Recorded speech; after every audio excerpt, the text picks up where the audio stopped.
강의 나가도록 할게. 서증하고 있어. 서증. 문서의 기재 내용. 차용증이면 차용증. 매매계약서면 매매계약서. 이것을 증거 방법으로 써서 이 기재 내용을 갖고 판단자인 법관이 심증을 형성하는 거지.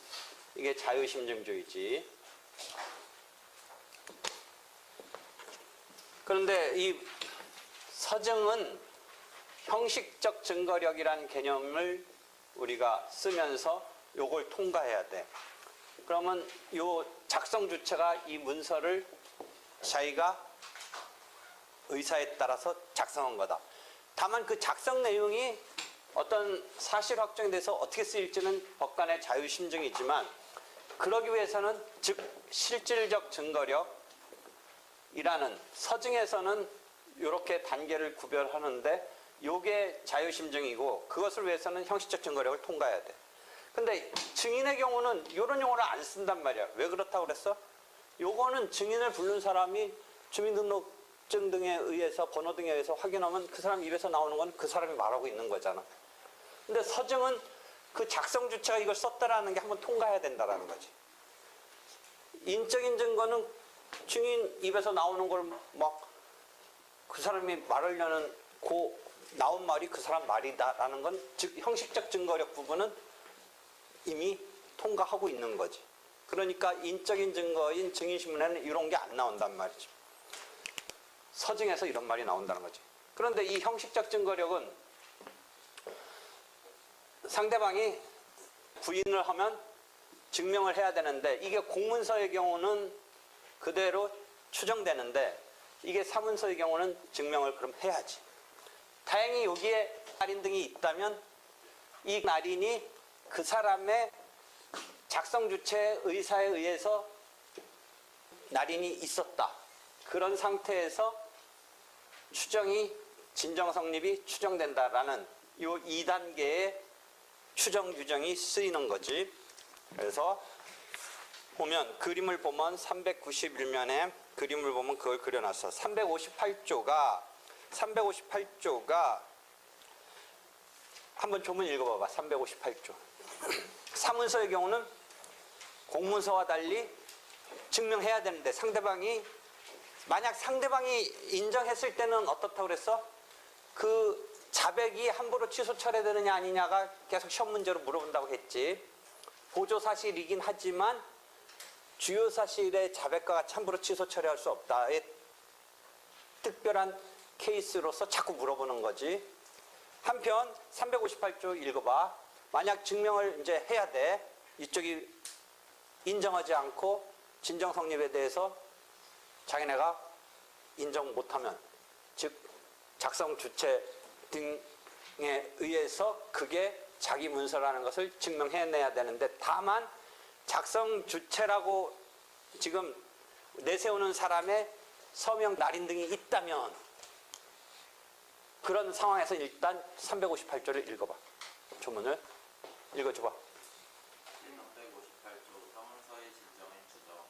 사문서는 본인 또는 대리인의 서명이나 날인 또는 무인이 있는 때에는 진정한 것으로 추정한다. 진정한 것을 추정하는데, 358조는 그렇게 되어 있는데, 그 날인이 있는 것, 이렇게 날인이 있으면 추정한다라고 조문은 되어 있지만, 그것은 의사에 의한 날인이라는 전제에서 추정되기 때문에, 이 날인, 서명 날인 등이 본인의 의사에 의한 것이 한번 지금 전 단계로 인형이 있다면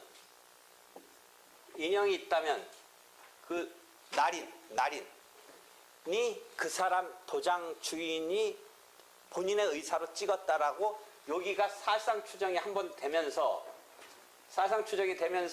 날인이 있으니까 진정 성립이 추정된다. 요 358조가 작동하고, 358조는 여기서 여기 작동하는 조문이고, 실제 이것의 진정 성립이 인정하려면 2단계의 추정에 의해서 된다라고 교과서적으로 설명을 해.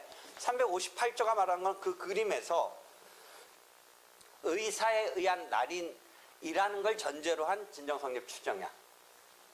그럼 의사에 의한 날인은 본인의 인형 도장이 찍힌 게 있으면 네 의사에 의한 거다. 그럼 내 도장이 찍혔는데 내 의사가 아닌 것이다 라고 하는 상황이 있을 수 있겠지. 뭐 흔히 있을 수 있지. 그러면 그 사람이 내 의사에 의한 것이다 라고 되는 경우는 인형이 찍혀 있으면 일단 추정이 돼. 그게 첫 단계의 사실상 추정이 되는 거야.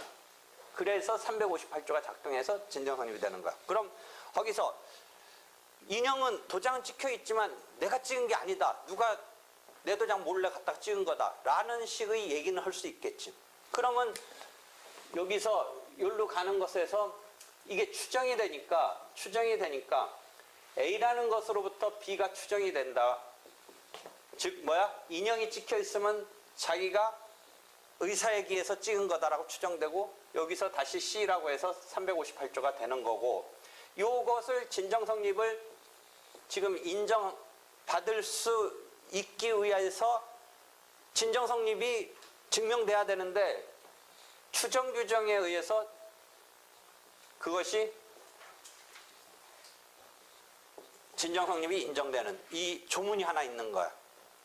그러면 진정성립이 인정되는 것에 대해서 억울한 사람, 즉 도장이 찍혀 있기 때문에 사실상 자기 의사로 찍은 거라고 추정되고 그 다음에 358조에서 진정성립이 추정되는 것에 대해서 불편한, 싫은, 아닌 사람의 입장에서는 이걸 어떻게 빠져나가야 되느냐 뭐 이런 문제가 있어.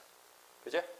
그랬을 때 이 사람이 빠져나가기 위해서는 자기 도장은 찍혀 있는데 자기 의사에 기하지 않은 것의 한 상황을 생각해봐. 누가 무단히 시키지도 않았는데 아니면 훔쳐서 찍은 거잖아. 그치? 그렇지. 그럼 거기 봐봐. 해놓은 게. 390면 밑에서부터 391면 보면 쭉 2단계 추정에 의한 거다. 조문은 358조가 있지만 교과서적으로 또 그걸 분해해서 2단계의 추정으로 해서 되는 거다. 358조가 작동하는 건 그 전체가 아니라 지금 두 번째 단계에서 작동한다. 라는 말이 다섯째 줄까지 있고 그 다음에 그 두 번째 단락 보면 391년 진정의 추정은 날인행위가 작성명인 이의 사람에 의해서 그러니까 이게 내 의사에 의해서 요 B부분 도장이 찍혀 있으니까 네 의사에 의해서 찍은 거다라는 것을 막 깨는 거야. 그런 것이 밝혀지면 이 진정성립의 추정이 깨지는 거야. 그제? 깨지는 거야. 되겠지? 그래서 우리가 요 문서의 진정 말고 일반론으로 본다면 어떤 자기가 증명해야 되는 사실에 대해서 요거 자체를 곧바로 증명하면 되는데 여기에 사실상 추정이든 법률상 추정이든 법률상 추정이라는 것은 조문에 딱 그런 추정 규정이 있는 것을 법률상 추정이라고 그래. 사실상 추정은 조문에는 없지만 판단자인 법관이 심증상 이런 A라는 것을 인정하기 위해서 A를 직접 증명하지 않더라도 B라는 사실로부터 A라는 사실을 추인하는 이 추인 추정 요것에 대해서 경험칙 등이 쓰이면서 추인 추정을 하는데 이 자유심증주의의 영역에서 그렇게 추정하는 거지. 그럼 이게 이 사실을 증명해내야 되는 사람 입장에서 이게 본증이야. 이게 본증인데 이 본증을 해내기가 힘드니까 간접 사실을 증명해서 주요 사실, 자기가 인정받고 싶은 사실을 증명한다라는 이 루트가 사실상 추정 내지 법률상 추정의 추정이야. 추정. 조문에 있는 거야. 법률상 추정은. 이런 건데 이게 본증인데 이 본증에 있어서 고도의 개연성이 있다는 확신을 이르게 하는 것에서 이 경우는 추정 규정에 의해서 이렇게 증명된 것으로 사실 인정을 하는 거지. 즉 요거를 증명한 게 아니라 요걸 증명해서 추정 규정에 의해서 간증이니까 뭐를 깨려는 거야 지금. 진정성립 인정될 걸 끌어내리려고 하는 거야. 그러니까 반증인데 간접사실을 가지고 반증한 거야. 그럼 간접사실이 뭐야? 아까 추정되려는데 뭐야? 날인 행위가 있었다라는 거가 있으면 358조에 의해서 이 진정성립 추정되는데 날인 행위에 대해서 누가 몰래 도장 찍은 거다 라고 밝혀지면 날인 낸 인형에 의해서 너가 날인행위, 네 의사에 했다라는 걸 깨는 거야. 그지? 지금 이쪽은 뭐야? 요 간접사실로부터 요 주어사실 가는 거지. 요거는 또 여기서부터 오는 간접사실이야. 요 간접사실부터 오는 거잖아. 잘 봐. 인형이 있으니까 추정에 의해서 네가 네 의사에서 찍은 거다. 라는 건 사실상 추정이라고 그랬지. 요 첫 단계는. 네 의사에 의해 찍은 거니까 진정혼이 추정된다. 이건 358조의 추정이지. 법률상 추정이지. 그러면 요 B라는 네 의사에서 찍은 것은 어디서부터 온 거야? 인형이 있다면 우리가 추정이라는 건 심정적으로 그렇게 인정하는 데 대해서 흐름이 어느 정도 납득할 수 있는 거잖아. 네 도장이 찍혀 있으면 물론 아닐 수도 있지만 네가 찍은 거 아니겠느냐라는 게 추정하는 게 맞지. 잘 생각해봐. 그게 제일 무리 없는 흐름이잖아. 도장이 찍혀 있으면. 근데 이 사람이 특이한 경우를 얘기하는 거고 판결문에 보면 이런 용어 많이 나와. 특별한 사정이 없는 한. 그 특별한 사정은 뭐야? 내가 찍지 않았다는 사정을 네가 밝혀야지.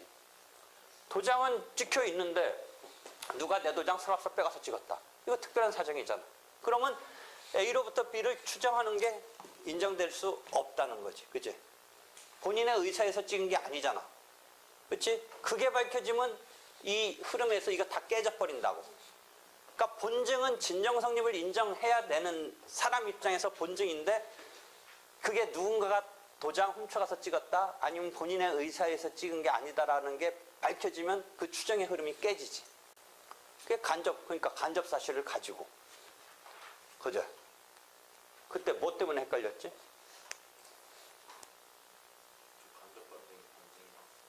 다른 개념인 줄 알았다 이거지. 그러니까 반증인데 간접 사실을 증명해서 본증을 심증을 흔들어 놓는 거다. 그렇지? 여기서도 왜 간접 반증이라는 말이 나오는지 봐봐. 다시 또 설명할게. 날인 의사에 의한 거를 흔들어 성공한다면, 그렇잖아? 깨졌잖아. 교과서는 되게 어렵게 써놨는데 그냥 이렇게 이해하면 돼. 네 도장이 있고 네 도장이 있으니까 네가 의사에서 찍었을 거고 네가 의사에 찍었을 거니까 네 문서다. 네가 작성한 문서다. 이렇게 얘기하는 거야. 그 얘기를 이렇게 분해한 거야. 2단계 추정. 이거. 되겠지? 358조. 그렇게 해서 형식적 증거력이 있으면 이제 여기서는 처분문서냐 보고문서냐에 따라서 조금 틀려. 그치? 처분문서는 형식적 증거력이 있으면 실질적 증거력으로 흘러오는데 보고문서는 이렇게 곧바로 흘러오지 않는 이 얘기를 그 단면에 실질적 증거력에서 쓰고 있어. 그래서 처분문서의 경우는 그러한 법률적 행위가 있었음을 형식적 증거력이 있다라고 한다면 실질적 증거력으로서 판단자도 자유심증이지만 그 심증이 법률적 행위가 있었음을 특별한 사정이 없으면 인정해야 한다. 이런 표현이 나오는 거야. 처분문서라면. 한편 보고문서의 경우는 형식적 증거력이 갖추어져 있더라도 그 기재 내용에 따른 증거력은 곧바로 실질적 증거력은 곧바로 법관이 심증 형성을 하야 하는 그건 없다는 거지. 여러 가지 사정을 살펴라 이거지. 일단 형식적 증거력만 통과했다는 거지. 보고문서의 경우는. 근데 뭐 실제는 그게 처분문서냐 보고문서냐 그렇게 구별되지 않고 형식적 증거력에 있어서 심증을 형성하긴 하겠지만 교과서적인 경우는 이렇게 구별해서 설명하고 있어. 이해되겠지? 그게 처분문서냐 보고문서냐에 따라서. 되겠지?